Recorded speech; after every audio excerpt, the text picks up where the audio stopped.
जो तहरीक इंसाफ में अभी लोग बैठे हैं वो उनका अभी भी रवैया जो है वो बहुत ज़्यादा रूड है, जारहाना है। वो अभी भी कह रहे हैं हम कठपुतलियों से बात नहीं कर सकते, जिनके पास ताकत है हम तो उन्हीं से बात करेंगे, हकीकी फैसला साजों से बात करेंगे।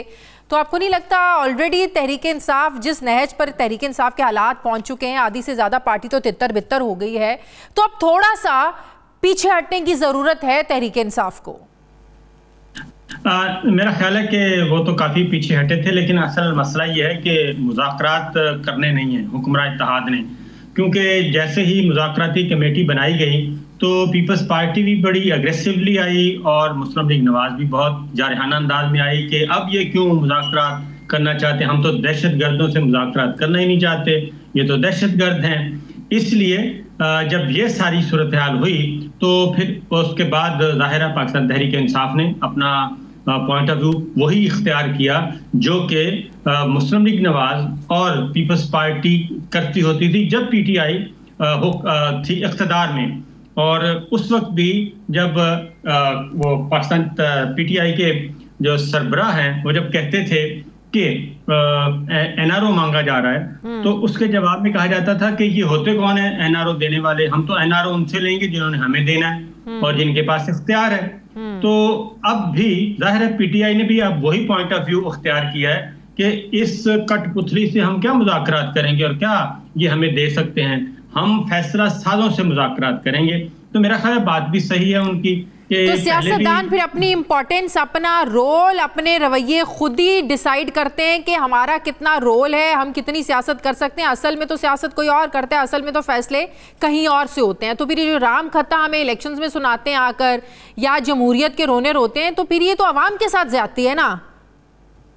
अवाम के साथ भी ज्यादती है, पाकिस्तान के साथ भी ज्यादती है, आइन के साथ भी ज्यादती है और पूरे के पूरे निज़ाम के साथ भी ज्यादती है।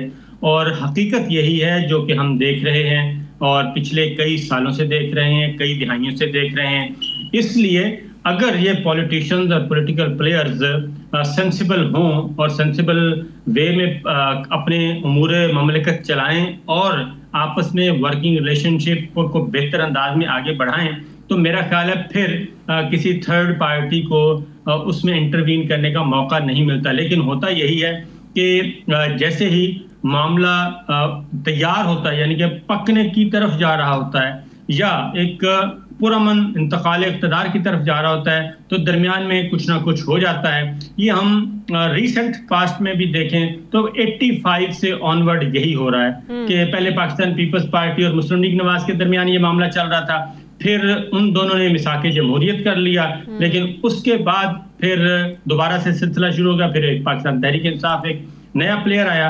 लेकिन मिसाके जमहूरियत के बाद भी आपने देखा होगा कि मेमो गेट आया, तो मेमो गेट के बाद नवाज शरीफ साहब जो हैं वो कोट पहने और ख्वाजा आसिफ साहब वो पहुंच गए सुप्रीम कोर्ट। और उसके बाद जब डॉन लीग्स आई तो उसके बाद आपने देखा कि फिर पाकिस्तान पीपल्स पार्टी के तेवर बदल गए। इसी तरीके से जब पनामा आया तो पीपल्स पार्टी के तेवर बदल गए। ये सारी चीजें जो हैं इसी तरीके से मैं आपसे सवाल पूछने वाली थी कि इस वक्त तो दोनों का मुश्तरका दुश्मन था तहरीक इंसाफ, जिसको बिल्कुल इन्होंने साइडलाइन कर दिया है बहुत हद तक और कर भी रहे हैं।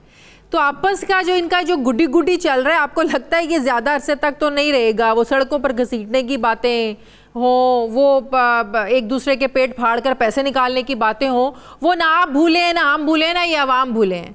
ये गुड्डी गुड्डी आपको लगता है कि अरसा कुछ ज्यादा देर चलेगा?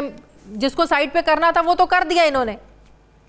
नहीं, ये नहीं चलेगा, आप सही कह रही हैं। और आने वाले दिनों में, बल्कि चंद हफ्तों में ये सारा कुछ हो जाएगा।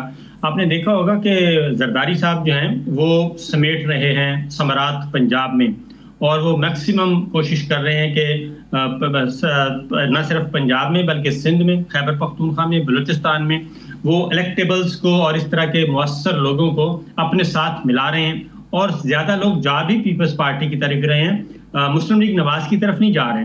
और यहीं से सिलसिला शुरू होगा। मैं आपको इंफॉर्मेशन की बुनियाद पे बता दूं कि बाकायदा तौर पे सलमान शहबाज साहब जो हैं वो चौधरी परवेज इलाही साहब और मोनस राही से मिले और उन्होंने कहा कि हम आपस में एक एग्रीमेंट करते हैं, जेंटलमैन एग्रीमेंट, और वो है कि जरदारी को पंजाब में नहीं आने देना, इसको पंजाब में घुसने नहीं देना। ये मुस्लिम लीग नवाज की शर्त थी बुनियादी। अच्छा। लेकिन जाहिर है चौधरी परवेज इलाही साहब जो हैं उन्होंने ये बात नहीं मानी, उन्होंने वो बात आगे नहीं बढ़ सकी, और उसके बाद फिर आपने देखा कि रजीम चेंज के बाद जो कुछ हुआ पंजाब में, और अब भी चौधरी परवेज इलाही साहब के साथ जो कुछ हो रहा है, ये सारा कुछ उसी सिलसिले की कड़ियां हैं। क्योंकि पंजाब में वो कहते हैं पीपल्स पार्टी को नहीं आना चाहिए। उसकी रीजन मुस्लिम लीग नवाज ये समझती है, और जो कि मेरा ख्याल है सही समझती है।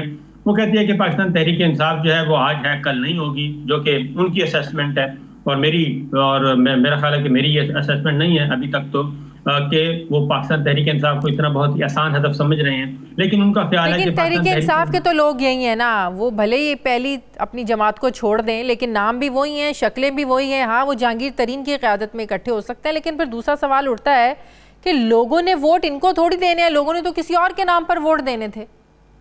वोट देखिए, वोट है पार्टी हेड का। हाँ। वो कोई भी पार्टी ले लें, छोटी पार्टी ले लें, बड़ी पार्टी ले लें, वो पार्टी हेड का वोट है, उसको आप तब्दील नहीं कर सकते।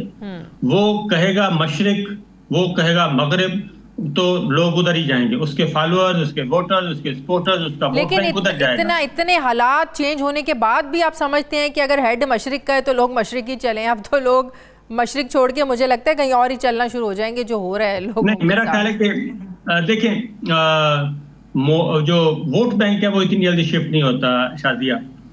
मैं पाकिस्तान पीपल्स पार्टी की तारीख हमारे सामने है, मुस्लिम लीग नवाज की तारीख सामने है, इससे ज्यादा सख्त से सख्त वक्त आए, और आपने देखा कि मुस्लिम लीग नवाज श्रिंक होके 2002 में 12-14 सीटों पे रह रही, सारी की सारी वेव चली, और मुस्लिम लीग काफ बन गई, फिर मुत्तहिदा मजलिस अमल बन गई। ना मुस्लिम लीग काफ का कोई वजूद है, ना कोई मुत्तहिदा मजलिस अमल का वजूद है।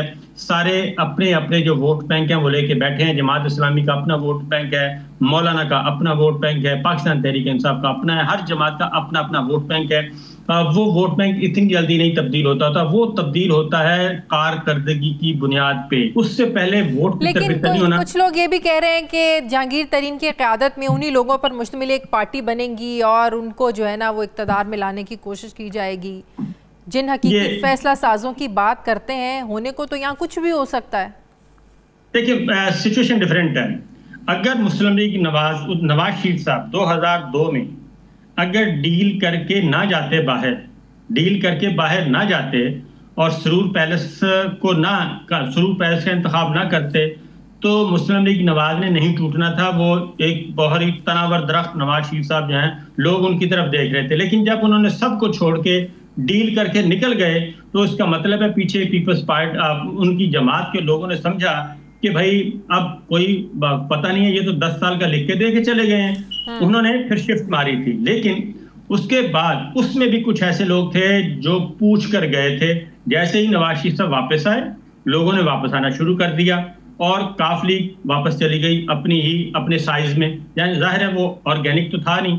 इसी तरीके से अगर अब भी नवाज शरीफ साहब अपने उस बयानिए पे मरीम साहिबा कायम रहती, वोट को इज्जत दो, और नवाज शरीफ साहब कोट लखपत में बैठे रहते, तो तब भी उनको इतना नुकसान नहीं होना था जो इस वक्त हो चुका है। अब इधर जो पाकिस्तान तहरीक इंसाफ का मामला है, वो सारे के सारे इधर मौजूद हैं, वो कहीं नहीं गए।